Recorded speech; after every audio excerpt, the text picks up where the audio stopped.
What is up, guys? Wraec is here with a new video, and today, well, we got something pretty weird. I think I'm just going to show it to you. It's once again Guild Altar, so Flameshrine, and it's broken. Very much so. I posted a screenshot of me having, like, I don't even know how many points that are. A ton of points in the Discord yesterday, and well, we could copy it. Jesus did it too. Apparently, once your total damage hits about 1 E+18, which sounds like a lot, but it's actually pretty doable nowadays. We can hit like, I think I like 4 to 6 E+17 as my highest, and if you reach 10 E+17, that's 1 E+18. So, yeah, basically this happens now, and this didn't happen before, actually, because I was way past 1 E+18 before. This never happened, and it might be in light of the last Flameshrine season that we had, because in the last Flameshrine season in our guild there was something weird, because we couldn't open Flameshrine anymore. Every time you basically did this, clicked on Guild Altar, the game would load and then crash. It would just say lost connection to the server, and you wouldn't be able to go into Flameshrine anymore. And it was actually on day 2 when this happens. I did in my attack in the middle of the night, actually middle of the night, because it's the reset is at 1 AM here, and did my attack, and afterwards it wouldn't open anymore. It wasn't even a very high attack. We weren't even close to clearing the third boss. What we did was we cleared the first one, and then we were on the second one, basically half-life, so way off clearing it entirely, and we couldn't open it anymore. Obviously we reported that to support. Got no real answer to that, but now we have this. So I have no idea why they did that. I have no idea what's the reason for this, but if you compare it to like No 7, who's pretty close to E+18, I believe, yeah, that's like way more. So it's pretty weird. I'm pretty eager to see what happens. It does seem to notice who has more points, because I butchered my first attack, and was pretty bad, and Jesus had 4 good attacks, I believe, and well, he obviously does more damage than I do. So he has more damage, so he's more on place 1, I'm on place 2. That is one thing, but that's not the only weird number that we have here. Next weird number, Star Expedition. First time we see it, E+14, 1.07 E+14 points. So basically, this was first seen on iOS this season. Omega Project could also do it, which is quite nice. Core pretty close to that, actually. Just a few more points. And it looks weird. It looks weird. Makes me wonder if the bosses have enough life so that we could reach E+15 points, which would be kind of fancy. I honestly, it might be possible. I don't even know. Because we are on boss 40, basically cleared it here. And 1 E+14 points there. So kind of interesting that we now get this scientific notation here as well. I mean, it was to be expected given the numbers that we reach here. I never really thought about it though. Like, I never really thought about it. And then it suddenly appeared, and we saw it first on the iOS screenshot. It is kind of weird. It is kind of weird. I think I've never seen that in the game, like the scientific notation with E+14 and everything. Never seen that before. It's such prominent positions as an idle heroes. I mean, I don't mind. It's a valid way to show the points here, and people strive now for E+17, E+18, so it kind of worked out in a sense, and it gives you a pretty easy way to distinguish between damage. The first time we saw E+14 was, of course, was a bit hard to get used to, because we didn't see that before that often. And then you noticed, okay, if I get like 6 E+14, that's pretty high. And then we reached +15, +16, +17. Now that we finally scratch E+18, it seems to cause some problems in the game, because actually a few videos ago, I talked about Jesus hitting 1 E+18 in Flameshrine, and how that was already a bit of a problem and a bit weird, because it was exactly 1 E+18 that he hits. And now we have this Flameshrine bug that also happens at 1 E+18. So I think the game kind of struggles to handle more damage than one E+18, which is something I hope probably has some very good IT reasons that I'm not aware of. Maybe somebody can write it in the comments. I know some of the IT programming stuff, but I'm not into that at all. It's not my area of expertise. So after one E+18, the game doesn't really know how to do with it, doesn't even take more damage. I'm not sure you can hit over one E+18 damage at the moment. Actually not, because Jesus hit exactly one E+18, which is absolutely unlikely. And now we get display bugs after reaching one E+18. So I think there is a problem that the Age might need to solve in the future. And damage numbers are only going to go up. If you aren't aware of it, I was told in the comments that I forgot to tell you guys that my LFA is now a 10 divine power, which I didn't think was worth mentioning.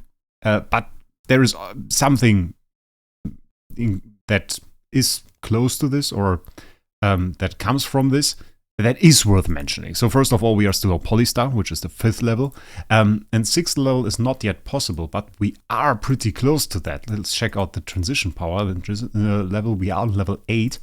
And actually level 9, and on 10, we get our first Destiny rank 6 hero. So that will be interesting. And obviously, once we reach Destiny rank 6, I think once we reach that, we will actually have a major breakthrough in terms of dealing damage. Because there are certain abilities that just amplify damage through the roof. There are certain teams that will be possible to make at Destiny rank 6. I've already thought about some things. One of the teams that I thought about and that I wanted to do are dot buff teams. Dot buff teams, basically I thought about using an MFG, dealing damage over time effect, and then use dot buff abilities. Those.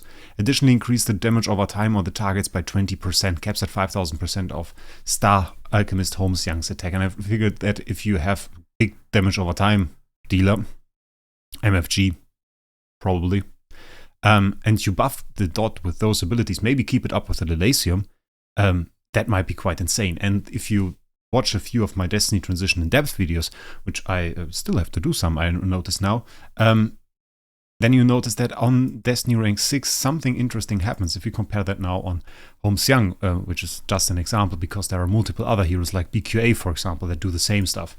When any ally releases active skill consumes 3 layers of transition power to do the effect. So we consume 3 layers of transition power as soon as an ally releases active skill.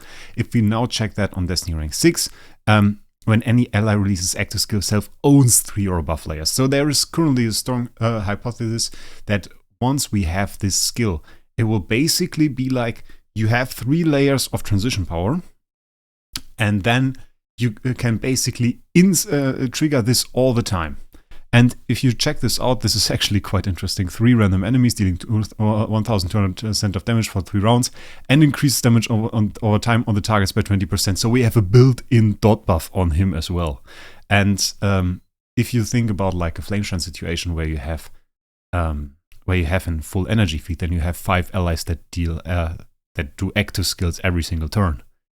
So that could actually be very interesting to trigger this 5 times every round and trigger every associated effect here 5 times around, including this one. So dot buff is one thing that's coming from that. But also you can see triggering such effects multiple times every round, like 5 times around,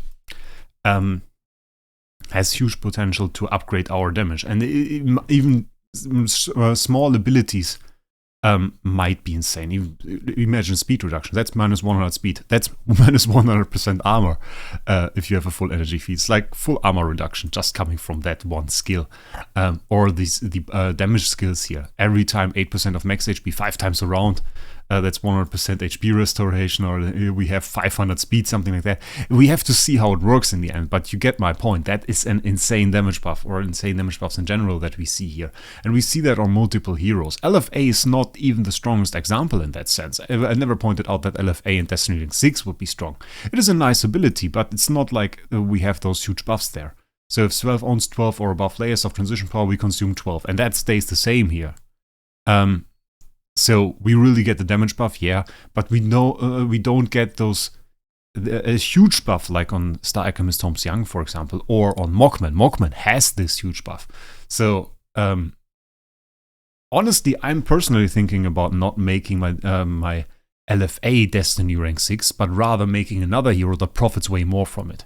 Because I think, personally, in terms of damage, if we check that out, if we compare it, like that's 2000% of attack damage to enemies in the same position. Okay, what do we have here? 1500 2 times, so 3000%, and we have a 50% attack reduction. Okay, I mean, that's 50% more damage from this transition power, and we have, of course, this huge attack reduction, which is rather nice, I will have to say that. But it's not like we can't compensate with another hero. And there are a lot of heroes that profit way more from it. We can check out SSM, which is like a hero that I pointed out for having one of the strongest effects here. And we have this taking damage effect, 2000% attack damage to frontline enemies, which we can now repeat basically infinitely. We have 1200 per the backline enemies. We have those huge active skills kind of abilities in here. When we consume layers, 1200% attack damage to all enemies, 50% chance to inflict 1200% attack damage can be inflicted up to 4 times. So we have basically his active skill again in here. And I think maybe I will go for support hero to Destiny rank 6. I'm not quite sure about that. But the point in all of this is we will see a major breakthrough in damage pretty soon. Once we hit Transition Temple level 10. Which still, I have to say, it is a bit off. We have to gain way more resources. You can see here, it's one more core hero actually. And the thing with this is we had 5 heroes that we needed before. Now there are 6, so we have to build this core hero basically from the ground up. Which is a major increase in resources that we need until we can go to 9. And then there is obviously still one more level to go. So there will be multiple events until we get there. And it won't be this year. Maybe if we see an insane Christmas event, there's some chance that we see some more resources. But there's Christmas coming up, New Year, Chinese New Year, which is one of the biggest events usually in Ilios. So we will see about that. And with all of that, I think DH should really work on this E+18 problem, because at least in the end game will be way more prominent that we hit E+18 in the game, and that it might cause problems or cap our damage in the worst case. I'm pretty eager to show you guys some teams once we hit this point, because such abilities like a dot buff are pretty interesting, even if you combine them with some of the heroes. We have a lot of S-tiers that we can use for that. As I said, Arenia, where's my Arenia? There, has a similar kind of ability. We have an SS Holmes Young, which is insane. We have a lot of heroes that can be quite interesting at Destiny rank 6, so I'm looking forward to that. And if you are looking forward to that as well, maybe leave a subscription to this channel. We are on our way to 10,000 subscribers. And other than that, I wish you guys a great day, and we'll see us in the next one.